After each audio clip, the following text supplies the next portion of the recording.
Caso que chocou o país.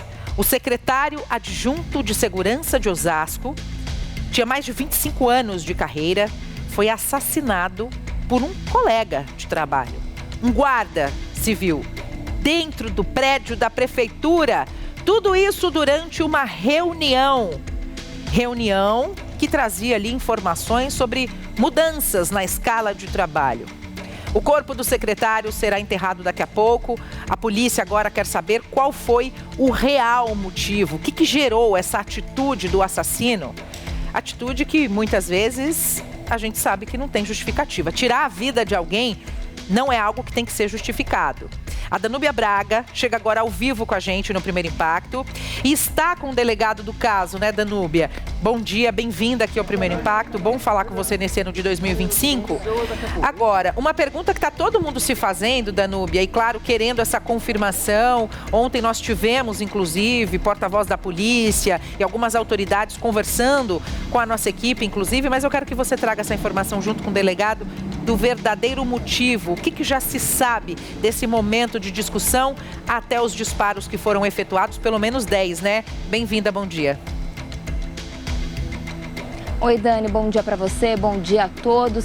Existem a investigação ainda preliminar, né, do que teria de fato motivado, então, essa discussão. Mas a gente vai aproveitar a presença aqui do delegado Dr. José Luiz Nogueira, que é responsável pela comunicação aqui da seccional de Osasco, para ter um pouco mais de informações e de detalhes. Doutor, o que já foi, então, apurado até agora pela polícia? A primeira coisa que todo mundo quer saber é o que teria de fato motivado tamanha violência que acabou, o que a gente tem de informação, mais de 10 disparos de arma de fogo, acabou tirando a vida do secretário adjunto de segurança, Adilson Moreira. Então, eu queria que o senhor desse informações para a gente a respeito desse caso. Bom dia. Bom dia. Então, a Polícia Civil instaurou um inquérito policial, né? O autor foi indiciado, preso em flagrante pelo homicídio cometido contra a vítima, né? O subsecretário adjunto da prefeitura.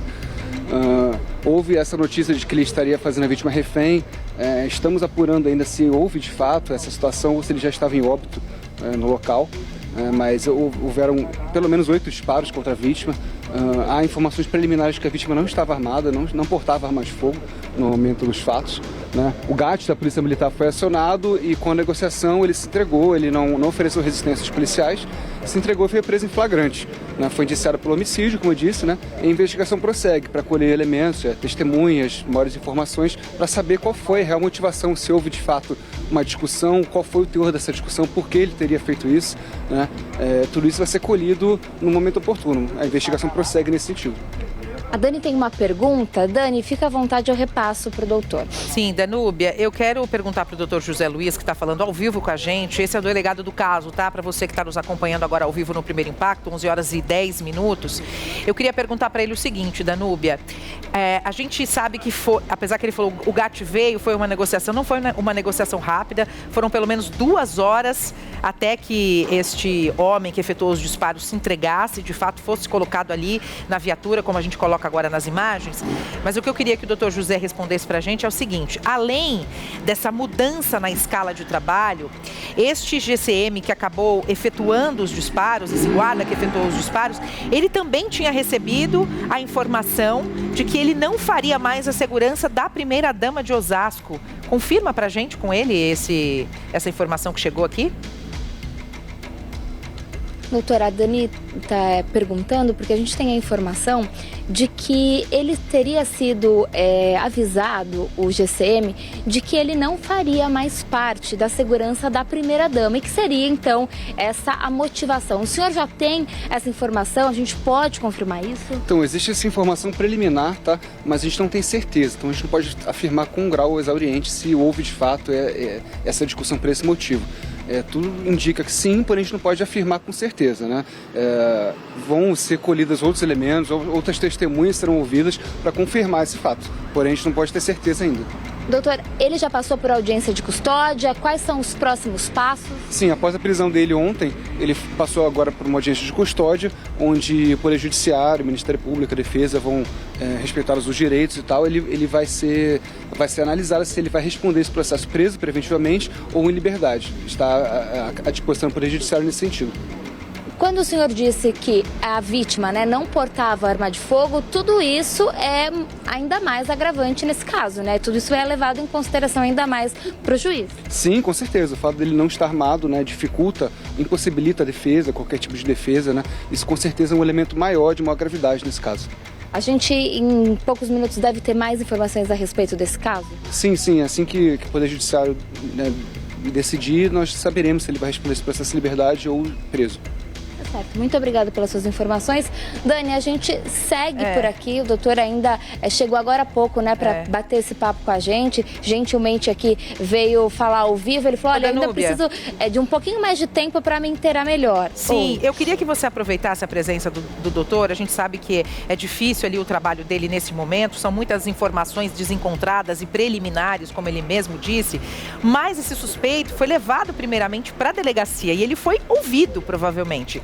Ele se manteve calado, usando do seu direito, né, garantido por lei, ou ele falou o que aconteceu e deu a versão dele dos fatos? Porque quando a gente pensa que a vítima estava desarmada e foram efetuados mais de 10 disparos, eu espero que a justiça mantenha este homem preso até a conclusão, né, desse processo todo, porque 10 disparos não foi uma coisa para se defender ou fiquei nervoso na hora, efetuei um disparo, pronto, acabou. Não, foram 10 disparos com 2 horas de negociação feita por parte da equipe do GAT, que é o Grupo de Ações Táticas Especiais da Polícia, que agem exatamente em situações como essa. Essa vítima teria sido feita refém ali durante essas horas dentro da sala onde ele estava junto com esse guarda. Então eu queria que o delegado falasse para a gente qual foi a versão dele na delegacia, se ele foi ouvido ou se ele se manteve em silêncio. Doutora Dani, gostaria de saber, ainda que sejam informações preliminares, no momento em que ele é trazido para a delegacia e foi ouvido, ele preferiu manter-se calado, o seu direito, ou ele deu a sua versão? Olha, eu não tenho ao certo essa informação. Não posso afirmar, infelizmente. Tá certo. Muito obrigada. Dani, a gente ainda, né, vai esperar com que ele possa se inteirar e aí a gente volta a conversar aqui com ele, trazer tudo no Primeiro Impacto. Tá bom, Danúbia, obrigada pelas suas informações. Agradece o delegado que gentilmente conversou ao vivo com a gente. A gente sabe que às vezes tem informações que eles não podem repassar também, tudo ali no calor do acontecimento. Mas enfim, é um caso trágico que repercutiu durante toda a tarde de ontem aqui em São Paulo e em todo o Brasil. Foi um secretário adjunto que acabou sendo morto por um colega de trabalho após uma suposta discussão. O secretário teria então chamado esse funcionário até a sala para informar, olha, aparentemente você não vai mais fazer a segurança da primeira-dama de Osasco. E aí, por conta disso, a gente vai ter que mudar a sua escala de trabalho. Eu vou te realocar do seu ponto de trabalho. Então, você que fazia essa função, eu vou te colocar para fazer uma outra coisa. E aí, os ânimos teriam se alterado. Este funcionário teria ficado bastante nervoso. Ficou por 2 horas ali nessa discussão. A equipe do GAT foi chamada e, infelizmente, a gente tem esse saldo de uma pessoa morta. Pelo 4º ano consecutivo, o SBT News é a marca mais confiável de jornalismo no Brasil, de acordo com o Instituto Reuters. 62% dos brasileiros consideram o SBT News e o SBT Brasil a fonte mais segura de informação.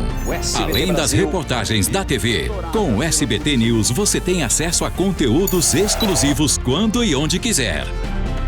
SBT News, notícias que você pode confiar.